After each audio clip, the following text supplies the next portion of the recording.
I never expected to be fighting over my own house with my own father. But here we are. For context, I, 32M, bought my first home last year. It wasn't a mansion or anything, but it was mine. A cozy little 3-bedroom house in a quiet neighborhood. I worked hard for years, saving every penny while watching my older sister, Emily, 35F, get handed everything on a silver platter. Our parents always favored her, but I never thought it would come to this. A few weeks ago, my dad called and asked if he could drop by. I didn't think much of it until he showed up with Emily in tow, both looking unusually smug. We sat down in my living room, and after some small talk, my dad dropped the bombshell. Dad, so, your sister's been going through a really tough time lately, and we've been thinking you should give her your house? I actually laughed. Like, out loud. Me, what? Emily just sat there with her arms crossed, looking bored. Like this was already a done deal, Dad. She needs it more than you do. You don't have a family, you don't have kids. This house is too much for just one person. She's struggling right now, and it would be the right thing to do. Now, to clarify, Emily is not struggling. She's just irresponsible. Our parents gave her a house 5 years ago, a beautiful 3-bedroom place in a much nicer neighborhood than mine. But what did she do? She sold it within a year, blew through the money on business ventures, aka pyramid schemes and impulsive spending, and has been living off our parents ever since. And now they wanted me to clean up her mess. Again. Me, no, absolutely not.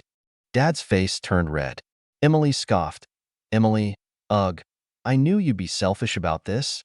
Me, selfish? I bought this house with my own money. I didn't get a free house handed to me and throw it away. Dad, watch your tone. She's your sister. You have a responsibility to help her. I couldn't believe what I was hearing. It was their responsibility to enable her, and now that they were running out of ways to bail her out, they expected me to sacrifice everything I worked for? Then Dad pulled out his trump card. Dad, if you don't do this, don't expect to see a cent from me when I'm gone. I'll cut you out of my will. Oh no. Anyway, at this point, I was done playing nice. I stood up, walked to my office, and pulled out a neatly organized folder from my filing cabinet. When I came back, I dropped the paperwork on the table in front of them. Me, go ahead. Cut me out. Because guess what? Emily's already taken her inheritance. Dad blinked. Emily went pale. Me, that house you gave her? The one she sold for cash? That was worth more than anything left in your estate. She's already gotten her share. I, on the other hand, have gotten nothing from you my entire life. So go ahead. Write me out. But don't come knocking when you need help, because I won't be there. Silence. Dead silenced. Emily's jaw clenched. Dad's face went from red to ghost white. And then, Dad snapped, how dare you throw that in our faces? After everything we've done for you? I let out a bitter laugh. Everything they've done for me? That was rich. Really? Everything you've done?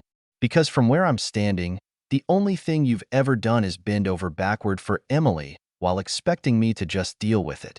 Emily, finally shaking off the shock, slammed her hands on the table and practically screeched, that house was a gift.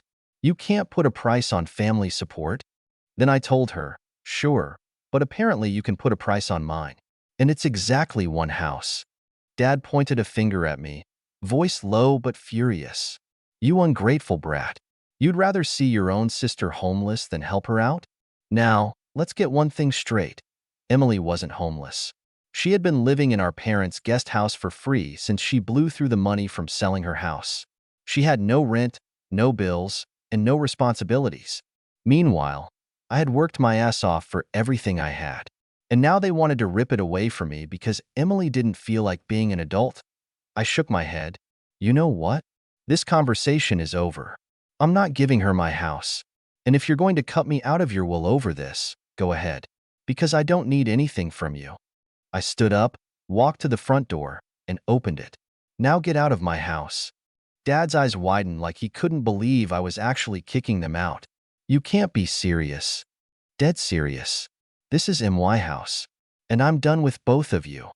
Emily got up in a huff, grabbing her designer handbag, probably bought with Dad's money, and stormed out first.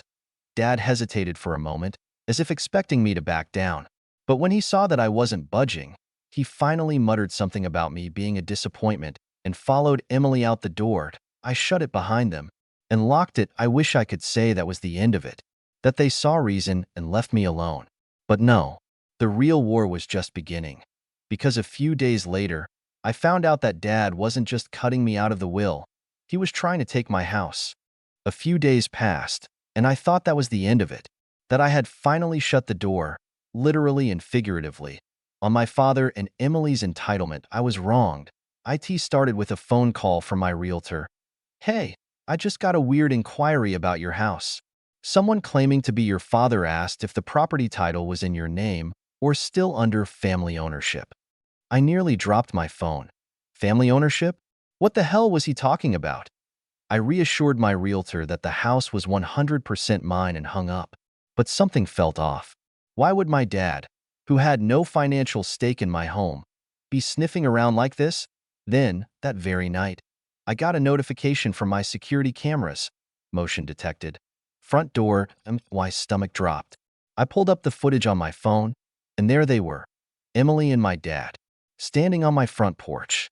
With a locksmith, I immediately turned on the microphone function and spoke through the camera. "Can I help you?" The locksmith literally jumped when he heard my voice, looking around in confusion. My dad, however, didn't even flinch. "We're just checking something, son. Don't make this difficult." Emily was smirking, arms crossed like she had already won. "Checking what, exactly?" I asked. The locksmith hesitated. They said they were the owners, that they lost their keys and needed the locks changed." Oh, oh, hell no. I quickly grabbed my car keys and sped home. I was furious. If I hadn't gotten that notification, I don't even know what I would have come back to. Would they have moved in? Changed the locks? Thrown my stuff onto the street? When I pulled up, the locksmith was still standing there awkwardly, clearly realizing he'd been lied to. I said, "You don't live here, and you sure as hell don't own this house." The locksmith looked at me, then at my dad, then back at me. Locksmith then asked me, "Sir, do you have proof of ownership?" I pulled out my phone and opened my property deed. "This is my name on the title. Not his. Not hers. Mine." The locksmith immediately stepped back and muttered an apology. Dad, however, wasn't backing down. He said, "You have no right to treat me like this. I raised you. I provided for you. And this is how you repay me?" I chuckled. "By stopping you from committing literal fraud?" "Yeah, I guess so." Emily groaned, clearly losing patience.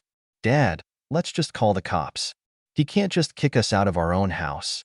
I laughed, like full-on bent over, wheezing laughter. "Your own house?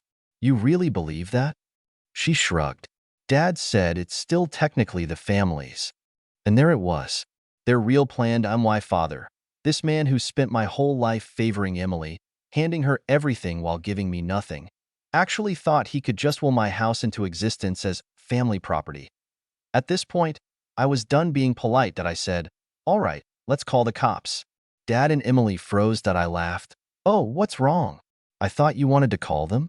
You think they'll agree with you? That they'll just kick me out of my own home?" Dad's eyes darted toward his car, clearly debating whether he should just leave. "But Emily," she doubled down, "you can't prove this house wasn't meant for me. Dad said he always planned for me to have it."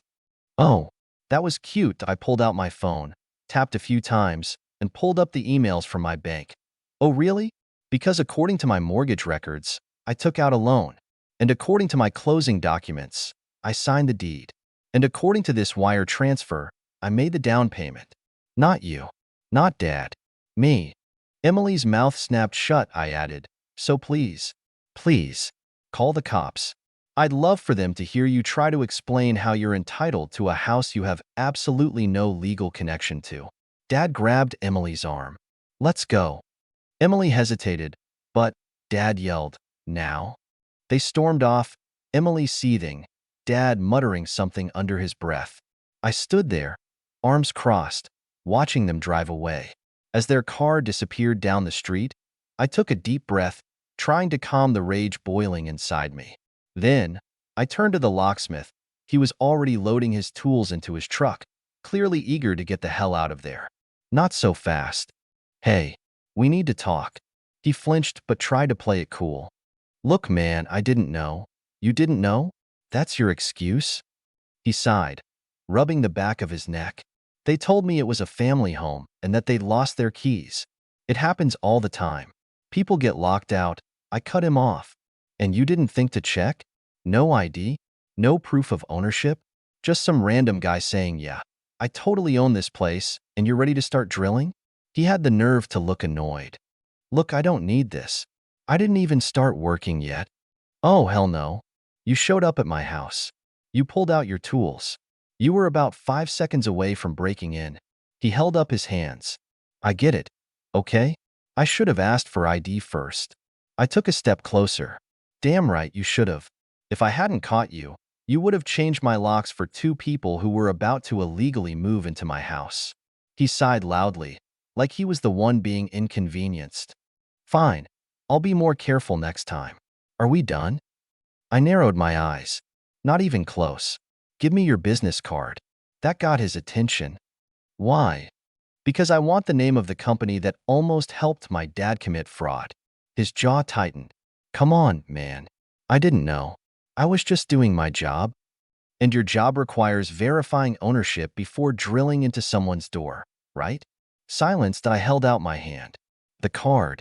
Now. He let out a frustrated breath, yanked a card from his pocket, and slapped it into my palm. Thanks. Oh, and by the way, if I ever catch you trying to break into my house again, I won't just be having a conversation. I'll be calling the cops. He muttered something under his breath, climbed into his truck, and peeled out of my driveway. I looked down at the card. Time to make some phone calls. I walked back inside, still gripping the locksmith's business card. My heart was pounding, not from fear, but from sheer rage. Dad and Emily had actually tried to break into my house. Not just manipulate, not just guilt trip. Break in. I needed to make a few calls. First, I dialed the locksmith's company. A woman answered, sounding cheerful. Thanks for calling, company name. How can I help you? Yeah, I need to file a complaint. One of your guys just showed up at my house and was about 5 seconds from drilling my lock because two random people told him to. No verification, no proof of ownership, nothing. He was about to help them illegally break into my home. There was silence for a moment. Then, in a much more serious tone, she said, that definitely shouldn't have happened. Do you have the technician's name? I read off the name on the card. We take this very seriously. I'll escalate this to management immediately. Good. Because if I ever see one of your locksmiths doing something like this again, I won't be calling customer service. I'll be calling the police and my lawyer. She stammered out an apology, but I'd already hung up. Next, I needed to make a legal move. I called my lawyer. Yeah, I have one, because family drama like this teaches you to be prepared. After explaining what had just happened, he didn't sound the least bit surprised. Your father and sister tried to commit fraud. You need to file a police report. Even if you don't want them arrested, having a record of this will protect you in case they try something again. He was right. They weren't going to stop unless I made them stop. I grabbed my keys and drove straight to the police station. I walked into the police station, still gripping the locksmith's business card like it was evidence in a murder case. My mind was racing. I didn't want to get law enforcement involved in family drama, but Dad and Emily had crossed a line. Approaching the front desk, I took a deep breath. I need to file a report. My father and sister just tried to break into my house. The officer at the desk raised an eyebrow. Do you have proof? I laid it all out. The locksmith's involvement, my dad and Emily's entitlement, how they had almost gotten inside. I even showed him the security footage from my phone, which clearly captured my dad standing by while the locksmith prepped his tools. The officer nodded. Yeah, that's definitely an unlawful entry attempt. You're the legal owner of the house, right? I pulled out my paperwork. My name's the only one on the deed. He studied it for a moment, then looked back at me. We can file this as an attempted unlawful entry. Since they didn't actually break in, it's not full-blown trespassing. But if they try this again, they're looking at serious charges. That was exactly what I needed. A paper trail. After signing the necessary forms, I walked out of the station feeling lighter, but I knew this wasn't over. Sure enough, my phone buzzed the second I got in my car. Dad, I let it go to voicemail. Seconds later, Emily's name popped up on the screen. I ignored her too. A minute later, a text from her came through. You called the police on Dad? What is wrong with you? I stared at my screen, disbelief morphing into amusement. Oh, this is going to be fun, I typed back. He tried to break into my house. Actions have consequences. Her response came instantly. Oh my God, you're so dramatic. You know Dad just wanted what was best for the family, oh. I was done playing nice. No, Dad wanted what was best for you. He thought he could steal my house, and you let him. Guess what? Now there's a report filed. Try this again, and I'll press charges. A few dots appeared, then disappeared, then appeared again. Finally, she sent. You'll regret this, I laughed. Oh, Emily, you have no idea. I started my car and headed home. It was time to prepare for the next round, because this fight wasn't over. I pulled into my driveway, still buzzing with adrenaline from the police station. As I stepped out of my car, I felt the weight of the moment. The ball was in my court now. I'd set everything in motion, and there was no going back. My phone buzzed again. This time, it was a message from Dad. I didn't even hesitate before opening it. He texted, I don't know what you're trying to pull here, but I'm not going to let you ruin your life over a misunderstanding. You'll regret this. I stared at the screen, feeling that familiar mix of anger and disbelief. How could he still act like I was the one in the wrong? He had no shame. I tapped out a quick response. It's not a misunderstanding, Dad. You tried to steal my house. I'm not going to let you get away with it. A few minutes passed, and then my phone buzzed again. Dad texted, You've crossed a line. You're going to regret this. Don't expect anything from me ever again. That was when I realized the real threat wasn't even the house or the police report. It was the will. That I hadn't thought about it until now. But Dad had always talked about how everything was supposed to go to Emily. And if I was being honest, I'd always suspected he might cut me out of it eventually. But now, it felt like a certainty. I couldn't let him have the last word. I called my lawyer. Hey, it's me again. Can we talk about my father's will? The lawyer was quick to respond. Sure. What's on your mind? Do you think there's a way to ensure that my share of the inheritance is protected? I'm worried about Dad making changes behind my back, especially with all the threats he's making. There was a pause on the line. We can look into that. You have a right to your inheritance, and if he's been making threats or pressuring you, it's possible to make sure those changes don't go through. But we'll need to take action fast, especially if he's already started manipulating Emily. I hung up, feeling a surge of determination. I wasn't going to let them win this. I was done being the victim in their twisted family game, so I walked back into my house. I couldn't help but notice how much my surroundings had started to feel like my personal fortress. I had built this place for me, and no one was going to take it away. But then, as I turned to lock the door behind me, I heard the unmistakable sound of a car engine approaching. I looked out the window. Dad's car, he was here. And I knew this confrontation was about to get a whole lot messier. I stood there, staring out the window at Dad's car creeping down the street. The engine cut off, and I could already picture him. The same smug look he always wore when he thought he was in control. Not this time. I took a deep breath and walked to the door, opening it just as Dad stepped onto the porch. His face was a mask of anger and resentment. He didn't even knock, just barged right in like he had a right to be here. Is this how you're going to play it? He spat, his voice dripping with venom. You're going to ruin your life over this? I didn't flinch. No, Dad.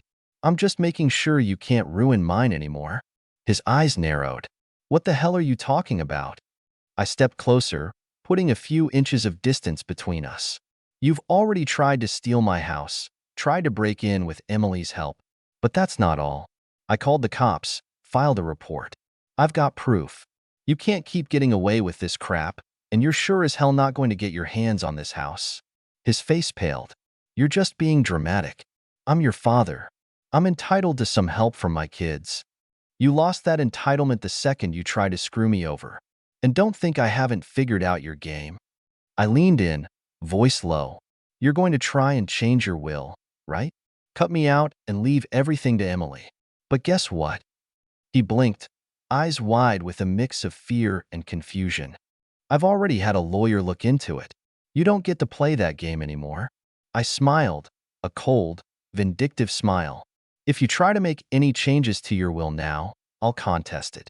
I've got the paperwork, and I'll make sure the court knows exactly what you tried to do. His jaw clenched. You think you can just stop me? You're nothing without me. I shook my head. No, Dad. I'm something without you. I've built my own life, and I don't need you or your toxic control to survive. He stood there, fuming, but I could see the panic in his eyes now. The realization was hitting him that I wasn't the gullible child he could manipulate anymore. And if you think I'll let you walk away from this without consequences, you're wrong. I'm not going to call the cops again, but don't think I won't take further legal action. You've tried to steal from me, emotionally manipulate me, and now you're going to face the fallout. I paused, letting the weight of my words sink in. I hope you enjoy what's left of your life, because it won't be a pleasant one. You've burned too many bridges to come back from this. Dad stood there for a long moment, eyes shifting between anger and panic. Finally, he muttered something under his breath and turned to leave. But before he walked out the door, he shot one last look at me. You're going to regret this. I simply smiled back. I already feel better. The door slammed shut behind him, and as I locked it, I finally let out a long breath. It was over. The revenge, the sweetest revenge, wasn't in the dramatic confrontation or the threats. It was in the freedom to know I was no longer under his thumb. He tried to ruin my life. And now, I was making sure he never got the chance to do it again. And that's how I finally took control. How I made sure that, for the first time in my life, my father wouldn't get away with his entitled, manipulative behavior. The house was mine, the will was safe, and for the first time in a long time, I felt like I was truly free. What do you think, guys? Did I go too far with the revenge, or was it just a long overdue wake-up call for my dad and Emily? Would you have handled things differently? Let me know what you think. I'm curious to hear your take on this whole situation.